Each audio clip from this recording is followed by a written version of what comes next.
우리가 가끔 드라마를 보면 이제 주인공이 사주팔자를 보고 관상을 보고 뭐 별자리도 보고 요즘엔 타로 좀도 많이 보죠?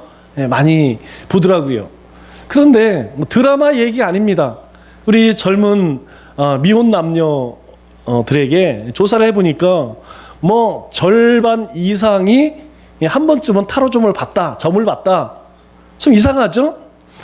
고도로 과학이 발달한 지금도 사람들은 여전히 사주팔자나 관상을 본다는 것입니다. 그러나 성경은요, 하나님이 아닌 다른 어떤 것에 인생의 미래를 묻는 것을 아주 싫어한다는 거예요. 장난이라도 절대로 해서는 안 되는 일이 있습니다. 하나님께서 정말 미워하시는 일이 무엇이냐면 우상 숭배자들, 그리고 이 점술가들에 대해서는 하나님께서 뭐라고 명령하시냐면 반드시 죽여라, 이렇게 말씀하세요. 여러분, 우리가 신문에 보면 뭐 그런 거 있죠? 오늘의 운세 뭐 이런 거 있어요. 또 친구들이 뭐 시내 같은 데 나가면 우리 점 한번 보자. 우리가 장난으로도 이런 것은 하면 안 됩니다. 조심해야 돼요. 왜냐? 하나님이 아주 미워하시는데 정말 미워하시는 것, 하나님께서 반드시 이런 자들은 죽이라고 한 그런 일들은 우리가 이 가슴판에 잘 새겨서 아무리 친구가 유혹해도, 아무리 남자친구 여자친구가 꼬신다 할지라도 넘어가면 안 됩니다. 그것은 하나님 앞에 죄라는 사실이죠. 왜 인생의 미래를 알고 싶을까요? 여러분, 특별히 그리스도인들이 왜 인생의 미래를 알고 싶어 합니까? 미래를 알면 하나님께 더 헌신하게 될까요? 우리가 미래를 알면 하나님 앞에 더 열심히 그리고 더 뜨거운 마음으로 그렇게 살아갈까요? 전혀 그렇지 않다는 것이죠. 하나님께서 앞일의 일을 보여주신다 할지라도 여러분, 사람이 그렇게 쉽게 바뀌는 게 아니죠. 하나님의 뜻을 알면 더 기쁘게 순종할 것 같고 또 더 성실하게 살아갈 것 같지만 실제는 안 그렇다는 거예요. 우리 요나 4장 1절과 2절 말씀을 보면 요나가 하나님 앞에 어떻게 행동합니까? 하나님이 기뻐하시는 일을 했어요. 그리고 하나님께서 니느웨를 구원해 주셨습니다. 그런데 요나는 그것을 매우 싫어하고 성내며, 그리고 하나님께 기도하기를, 하나님, 제가 그럴 줄 알았어요. 제가 그래서 니느웨에 안 간 거예요. 그래서 제가 다시스로 갔잖아요. 결국 하나님께서는 은혜로우시며 자비로우시며 노하기를 더하시는 그런 분이기 때문에 결국 니느웨에 하나님께서 구원하셨잖아요. 그렇게 고백을 하죠. 요나는 이 기도를 보면 하나님이 어떤 분인지 분명히 알고 있었다는 거예요. 하나님 모르는 것이 아닙니다. 뿐만 아니라 하나님의 뜻이 어디 있다는 것도 정확하게 알고 있잖아요. 하나님도 알고 하나님의 뜻도 알았습니다. 결국 하나님의 뜻대로 행했지만 요나는 기뻤나요? 아니에요. 하나님의 뜻대로 행했지만 그럼에도 불구하고 요나는 전혀 기쁘지 않았고 정반대로 하나님 반대편에 서게 된 것이죠. 더 나아가서 하나님 앞에 어떻게 합니까? 분노하죠. 요나의 이런 모습이 이스라엘을 대표한다는 것입니다. 다시 말해서 이 믿음이 있는 사람들을 대표한다는 것이죠. 이것이 요나의 표적이라는 것입니다. 온 세상은요, 하나님을 대적해요. 하나님 싫어합니다. 그런 세상 가운데 하나님은요, 우리를 불쌍히 여기셔서 바로 나를 살리시기 위해서 사람의 몸으로 이 땅에 오셨다는 거예요.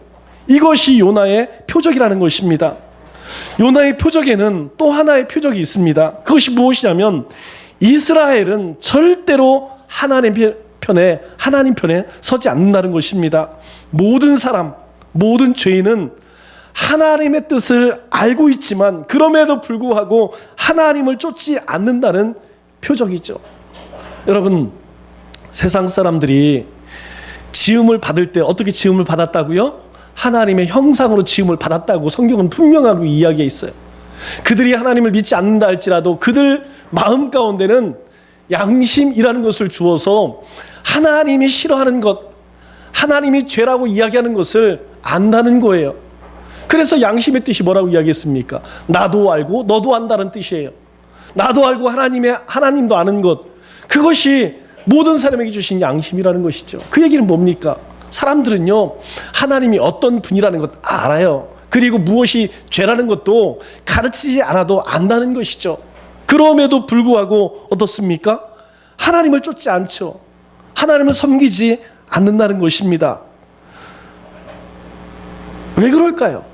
왜 하나님을 알매도 불구하고 사람들은, 아니 우리 그리스도인들조차도 이 하나님의 말씀과 뜻을 쫓아 살질 않을까요? 그것은 간단합니다.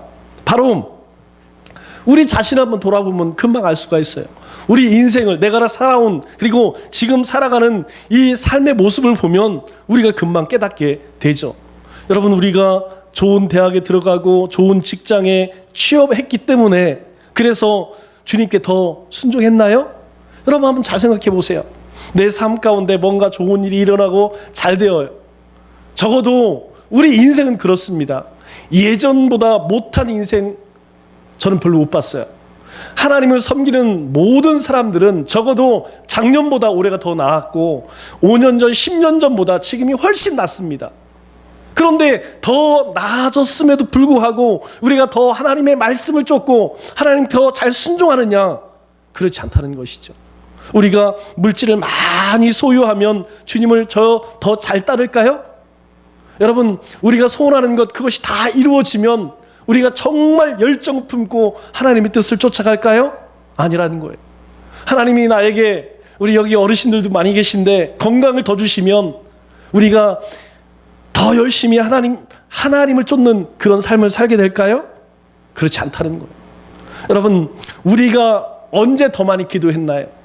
여러분들이 더 뜨거운 마음으로 기도할 때 좋았을 땐가요? 아니면 힘들 땐가요? 참 이상한 거예요. 우리가 일반적으로 생각하면 좋은 일이 있고 편안할 때 우리는 더 열심히 기도해야 하는 거 맞잖아요. 그런데 실제 우리의 삶은 그렇지 않다는 것이죠. 우리가 정말 하나님 앞에 가슴을 찢으며 하나님 앞에 목이 터져라고 그렇게 간구했을 때는 하나같이 정말 힘들고 어려웠을 때라는 것이죠. 뿐만 아니라 하나님이 우리에게 좋은 것을 채워주실 때 우리는 하나님 앞에 충성하지 않았어요. 오히려 정말 시간이 없고 바쁘고 힘들 때 우리는 더 열심히 그렇게 하나님께 충성하는 삶을 살았던 것 같습니다. 그럼에도 불구하고 우리는 어떻습니까? 우리는 늘 하나님의 말씀과 하나님의 뜻을, 하나님이 기뻐하시는 삶을 산다고 그렇게 착각하고 있죠. 우리는 그렇습니다. 우리가 하나님을 섬길 때에 가끔 우리 가운데에 어떤 생각을 하느냐?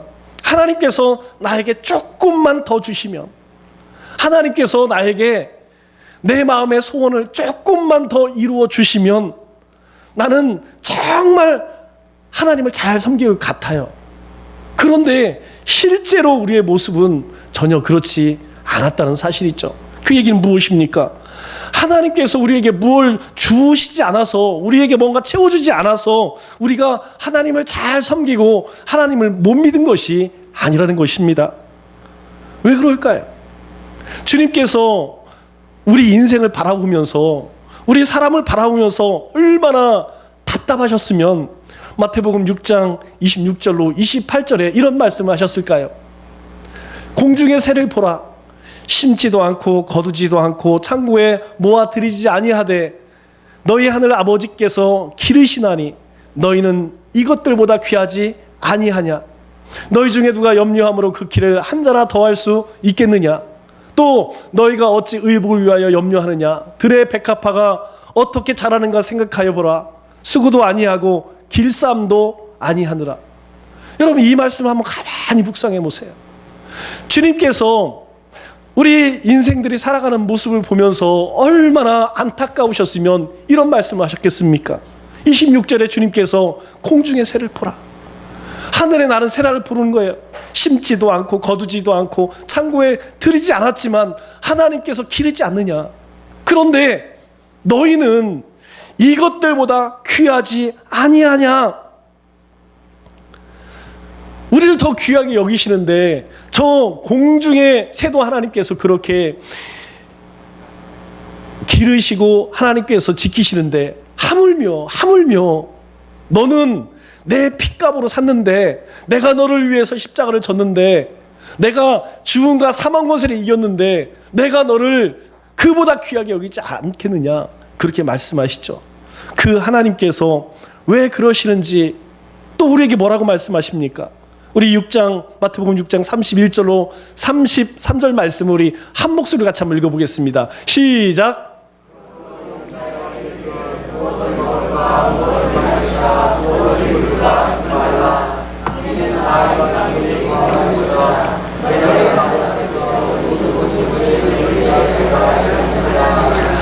그런즉 너희는 먼저 그의 나라와 그의 의를 구하라. 그리하면 이 모든 것을 너희에게 더하시리라. 주님께서 우리 인생을 살아가는 것을 보시면서 참 답답하신 거예요. 너무 안타까우신 거예요. 그래서 우리에게 말씀하시기를 무엇이냐면 염려하지 말라는 것이죠. 너희가 그렇게 근심하지 말라는 것이죠. 하나님의 뜻을 알아도 순종하지 못하는 우리에게 주님은 먼저 그의 나라와 그의 의를 구해보라. 여러분, 이 말의 의미가 아주 쉽게 해석하면 이 뜻입니다. 하나님의 입장에서 먼저 생각해봐라. 하나님께서 저 하늘을 나는 저 새와 들짐승도 하나님이 먹이시고 입히시는데 하물며 내 백성을, 너희가 그 하나님의 입장에서 너희가 삶을 돌아보면 하나님은 항상 누구 편이라고요? 하나님은 항상 하나님의 백성의 편이라는 거예요. 여러분 잊지 마십시오. 특별히 우리 청년들, 여러분 잊지 마세요. 내가 어떠한 상황 가운데 있다 할지라도 하나님은 항상 내 편이에요. 내가 하나님 앞에 순종하지 못하고 내가 조금 하나님의 말씀을 쫓아 살지 못한다 할지라도 하나님 우리를 내치지 않으십니다. 하나님 우리를 버리시는 분이 아니에요. 그랬으면 이 땅 가운데 살아남을 자 아무도 없다는 것이죠. 하나님은 여전히 내가 하나님의 뜻을 쫓아 살지 못한다 할지라도 우리를 향해서 하나님께서는 사랑을 베푸시고 하나님의 백성답게 그렇게 세워지기를 하나님은 원하신다는 것이죠. 요나를 보십시오. 니느웨 사람들이 악한 길에서 돌이키자 하나님은 어떻게 하셨죠? 하나님의 뜻을 돌이키셨어요. 그런데도 요나는 끝까지 하나님께 성내며 대들죠. 만약 저라면 이 요나에게 하나님처럼 하지 않았을 것 같아요. 아마 물고문을 내리고 주리를 틀고 혼에게 혼을 냈을지도 모릅니다. 그러나 하나님께서는 요나에게 그렇게 하지 않았어요. 요나야, 네가 한 번 더 생각해 봤으면 좋겠다. 3절, 4장 3절에 뭐라고 이야기합니까? 여호와여 온컨대 이제 내 생명을 거두어 가소서. 사는 것보다 죽는 것이 내게 나음이다. 나는 니느웨가 저렇게 하나님께 회개하는 그 꼴을 보고 제가 더 살기 싫어요. 하나님, 살기 싫습니다. 차라리 그냥 죽여주십시오. 요나가 사는 것보다 죽는 것이 낫다고 하나님을 향해서 그렇게 성내고 대들 때에 하나님께서 이 화를 내는 요나에게 조용히 타이르십니다. 4절 말씀에 여호와께서 이르시되 내가 성내는 것이 옳으냐? 보세요. 하나님의 뜻을 모르는 게 아니에요. 하나님 뜻을 압니다. 하나님이 누군지도 압니다. 그런데 하나님께서 니느웨를 구원하셨다는 이유로 요나는 하나님 나 죽고 싶어요. 차라리 죽여주세요. 그런 요나를 향해서 하나님께서 혼내지 않으십니다. 뭐라고 말씀하느냐? 내가 성내는 것이 옳으냐? 조용히 타이르시죠. 이 말씀을 듣고 요나가 어떤 생각이 들었을까요? 만일 이 요나를 혼을 냈다면, 하나님께서 호되게 그렇게 책망을 했다면 아마 요나는 더 삐뚤어져 갔을지도 몰라요. 그런데 하나님께서 조용히 타이르실 때에 요나의 마음 가운데에 하나님은 여전히 내 편이시구나. 하나님께서 내 마음을 이해해 주시는구나. 하나님께서 내 마음을 위로해 주시는구나. 그래서 요나가 결정한 것이 무엇입니까? 그래, 아직 40일이 지나지 않았어. 아마 40일이 지나고 나면 나를 위로해 주시는 이 하나님이 나를 이해해 주시니까 이 니누웨에 대해서 반드시 재앙을 내리실 거야. 그래, 40일을 기다려보자. 요나는 이런 생각을 가지고 어떻게 합니까? 5절 말씀을 보니까 요나가 성읍에서 나가서 그 성읍 동쪽에 앉아 거기서 자기를 위하여 초막을 짓고 이 성읍에 무슨 일이 일어나는 걸 보려고 그늘 아래 앉았더라. 그래, 하나님께서 나를 이해해 주시니까 분명히 40일 후에는 이 니누에 대해서 하나님께서 뭔가 조치를 할 거야. 그런 마음으로 초막을 짓고 그늘에 앉아서 야, 오늘 일어날까 아니면 내일 일어날까 기대를 하면서 그 초막에 앉아 있었습니다. 5절을 보니까 이렇게 이야기하죠. 여호와께서 박넝쿨을 예비하사 요나가 거기서 자기를 위하여 초막을 짓고 성경은 이렇게 기록하고 있죠. 여러분, 이것이 바로 사람이에요. 지금 하나님께서는 이 니누의 그 앞뒤를 이 좌우를 분별하지 못하는 거의 100만에 가까운 그런 사람들, 그들을 구원하시려고 하는데 요나는 무엇만 생각합니까? 자기를 위하여 초막을 짓고, 이게 사람이에요. 이게 우리입니다. 여러분, 이건 이상할 거 없어요. 우리는 어떻습니까? 늘 기도할 때에 하나님의 영광을 위해 살기를 원합니다. 하나님을 영화롭게 하고 하나님의 기쁨 되기를 원합니다. 그러나 모든 사람들은 자기 자신을 위해 사는 거예요. 우리도 하나님의 영광을 위해 살겠다고 하지만 그 내면에는 그 영광을 이용해서 우리의 뱃속을 채우려고 하는 욕심이 살아있다는 것이죠. 이 박넝쿨은 요나서에만 4번이 나옵니다. 우리 6절 말씀을 보니까 이렇게 이야기하죠. 하나님께서 박넝쿨을 예비하사 그것으로 말미암아 요나가 크게 기뻐하였더니, 요나가 하루 만에 별다른 도구 없이 초막을 지었습니다. 여러분, 하루 만에 초막을 지을 수 있을까요? 쉽지 않죠. 우리 정글의 법칙을 보니까 여러 사람들이 뭐 나무를 베어오고 잎사귀를 따오고 그렇게 해도 쉽지가 않습니다. 그 얘기는 뭐예요? 이 초막이 그렇게 잘 지은 초막이 아니라는 것이죠. 요나가 급히 만들었기 때문에 아마 대충 그렇게 만들었다는 것입니다. 그런데 하나님께서는 요나가 급하게 지은 그 초막 옆에 어떻게 하셨어요? 신속하게 박넝쿨이 자라게 하셨습니다. 그리고 이 박넝쿨로 그늘을 만들어서 요나가 떼약볕을 피할 수 있도록 그렇게 하셨죠. 그것을 인하여서 요나가 어떻게 했습니까? 요나가 이 박넝쿨로 말미암아 크게 기뻐하였더니, 그래, 하나님은 내 편이야. 하나님께서 나를 위로해 주시더니, 야, 나를 위해서 이 박넝쿨을 이렇게 내려주시는구나. 요나의 괴로움으로부터 하나님께서 어떻게 하셨어요? 이 박넝쿨을 자라게 하셨죠. 이때 요나가 정말 기뻤습니다. 다른 사람 몰라도 요나는 목적이 있기 때문에 지금 이 상황이 너무 기쁜 거예요. 요나의 목적이 무엇입니까? 그래, 40일을 기다려보자. 분명히 하나님께서 40일 후에는 이 니느웨 성에 재앙을 내리신다고 했기 때문에 내가 40일을 기다려보자. 이런 마음으로 초막을 지었는데 하나님께서 그 위에 박넝쿨을 더해주신 거예요. 여러분, 이때의 요나의 마음이 어땠을까요? 신이 나죠. 정말 이럴 때에 정말 하나님이 살아계신 것 같아요. 우리가 이 요나의 모습을 보면 사실 우리의 모습하고 크게 다르지가 않아요. 여러분, 우리의 삶에 조금만 좋은 일이 생기고 우리 삶에 조금만 형통함이 있으면 어떻습니까? 하나님이 살아계신 것 같아요. 하나님이 나의 하나님 같아. 그런데 어려움이 찾아오고, 여러분, 어려움은 항상 그렇습니다. 어려움은 한 가지만 찾아오지 않아요. 어려움은요, 항상 찾아오면 둘, 셋, 넷, 몇 가지 같이 찾아오더라고요. 기쁨은 한 가지밖에 찾아오지 않는데 우리 가운데 고난은요, 한 번에 여러 가지가 찾아와요. 그럴 때 드는 마음이 무엇입니까? 하나님, 도대체 어디 계십니까? 어디 계십니까? 하나님 왜 우리의 기도는 들으지 않으십니까? 다른 사람의 기도는 다 들으시고 저기 권사님 저기 장로님 삶에는 하나님 역사하시는데 왜 제 삶에는, 여러분 그런 마음 안 드세요? 저도 가끔 그런 마음 들 때 있어요. 요나 보세요. 방금 전까지만 해도 정말 하나님 차라리 그냥 나를 죽여주세요. 내가 사는 것보다 죽는 것이 낫습니다. 그런데 초막 옆에 박넝쿨이 자라니까 그것을 인하여서 얼마나 기쁜지. 왜 기뻤을까요? 박넝쿨 때문이 아니에요. 아, 하나님께서 드디어 내 마음을 아시는구나. 드디어 하나님께서 뭔가 이렇게 해주시려고 하는구나.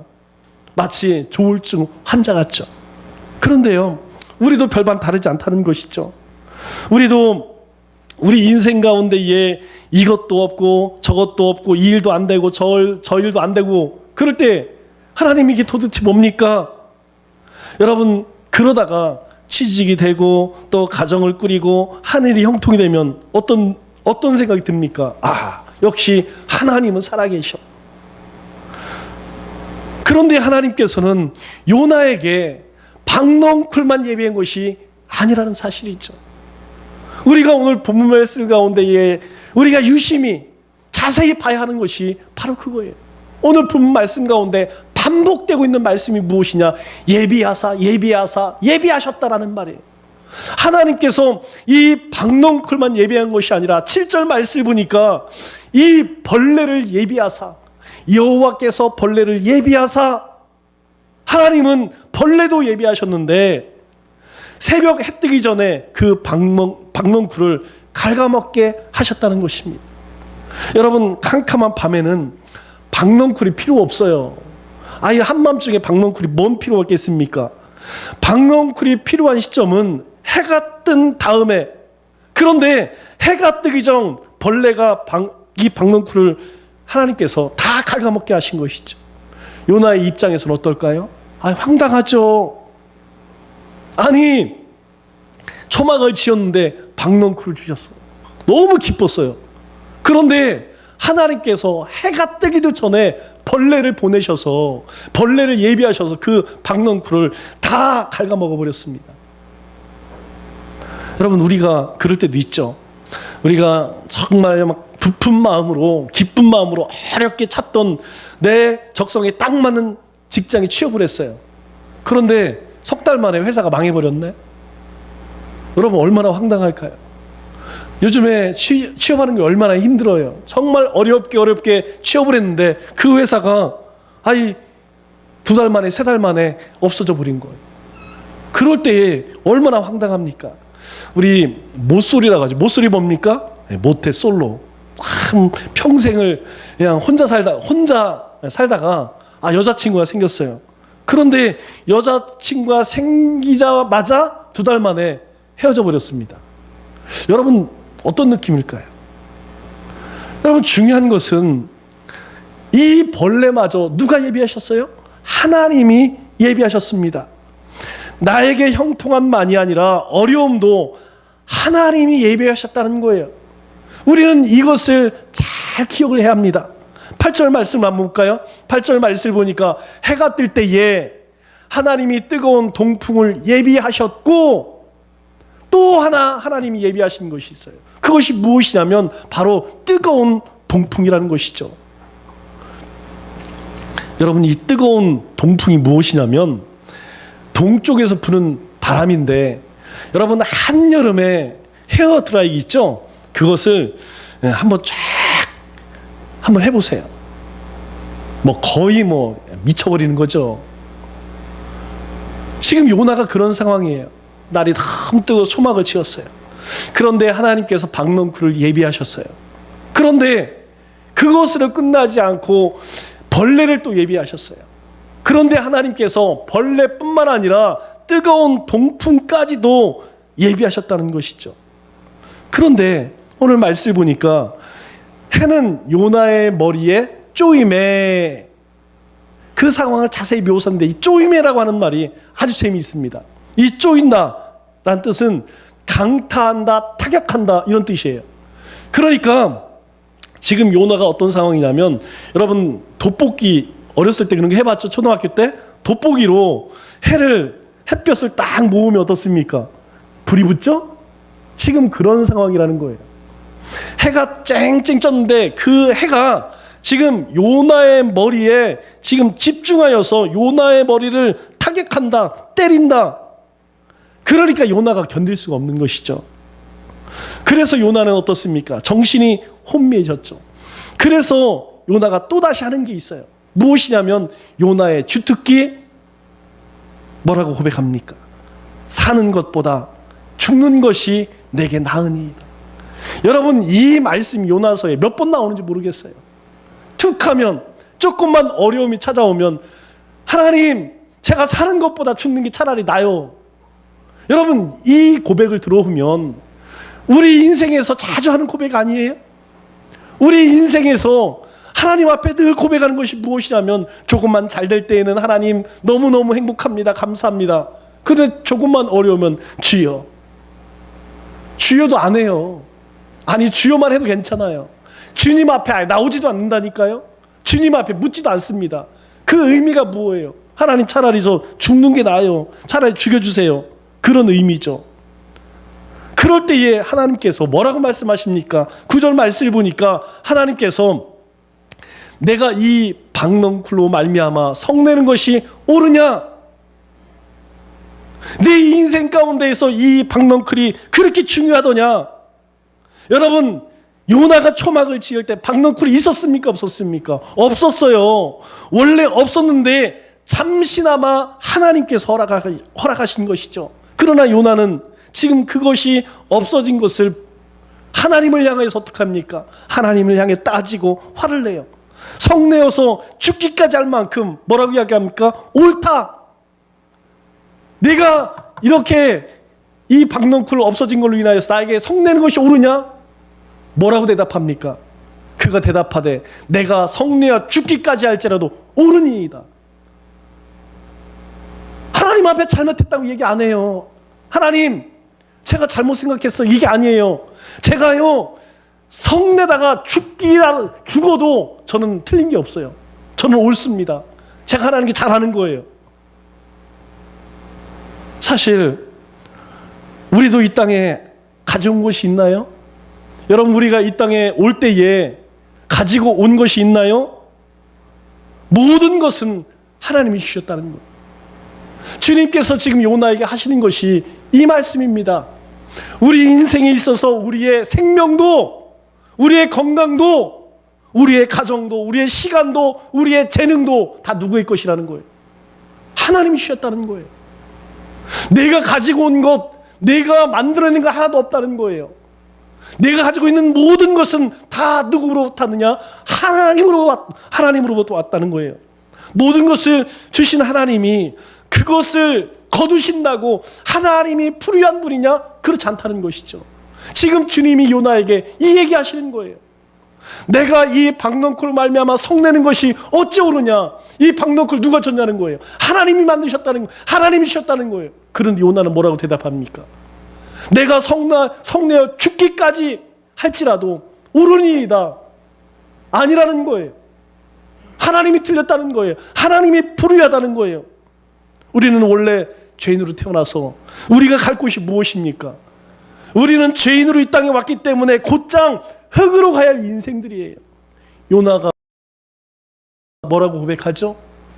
주시는 이도 하나님이시요 거두시는 이도 하나님이시라는 겁니다. 우리는 어떤 상황 가운데에서 우리가 무엇을 얻고 무엇을 잃든 하나님은 불의하신 분이다, 그렇게 말할 수 없는 존재라는 것이죠. 그런데 우리도 요나처럼 어떻습니까? 하나님을 향해서 하나님은 불의하십니다.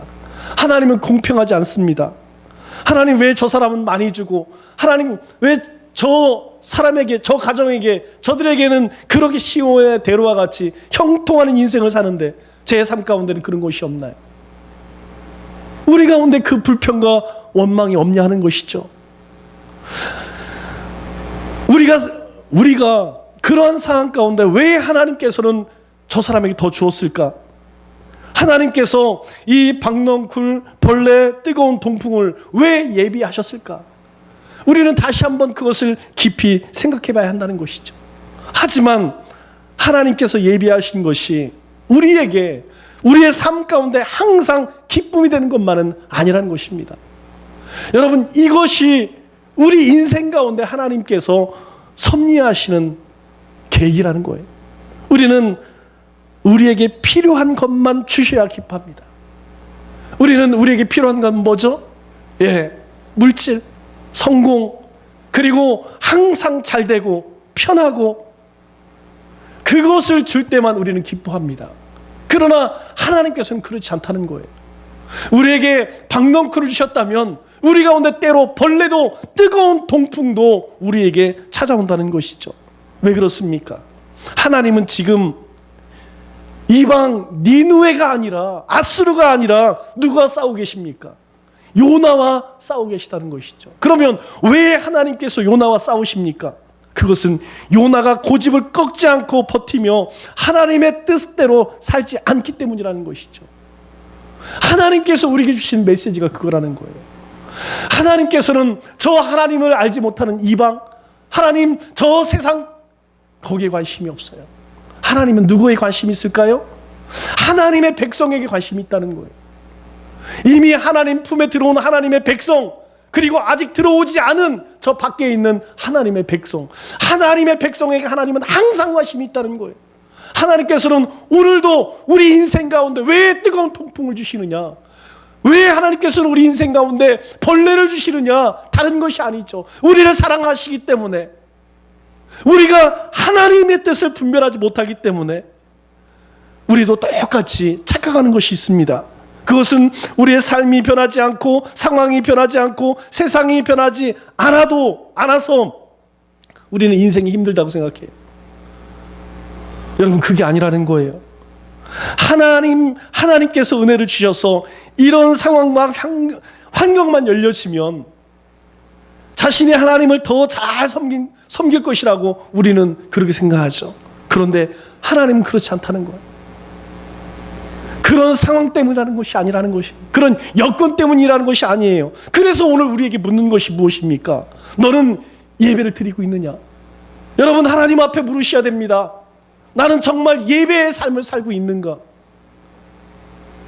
여러분, 공적 예배가 10번인가요? 20번인가요?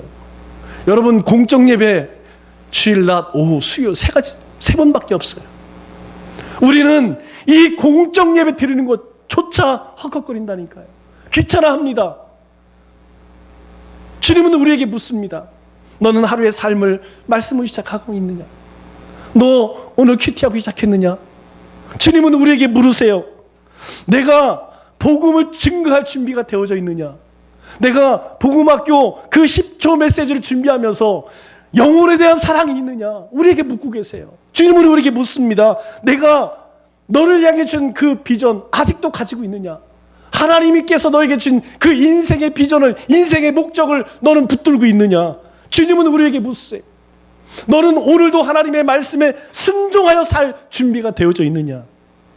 말씀을 맺겠습니다. 여러분, 문제는 우리라는 것입니다. 우리가 바뀌지 않는다는 것이 문제인 것입니다. 하나님께서 박넝쿨도 예비하시고 벌레도 예비하시고 뜨거운 동풍도 예비하시는 것은 하나님을 위해서가 아니라 바로 우리를 위해서 예비하신다는 것이죠. 우리를 위해 준비하신 하나님이 문제인가요? 아니면 내가 문제인가요? 하나님은 오늘도 우리를 만들어 가고 싶어 하신다는 것입니다. 하나님은 오늘도 우리를 새롭게 치어져 가기를 원하신다는 것이죠. 우리가 주님 앞에 섰을 때, 주님, 제가 주님 앞에 순종했습니다. 제가 세상의 복음의 통로로, 축복의 통로로 살았습니다. 이렇게 담대하게 고백할 수 있는 우리 믿음의 권속들 다 되시기를 주님의 이름으로 축원합니다.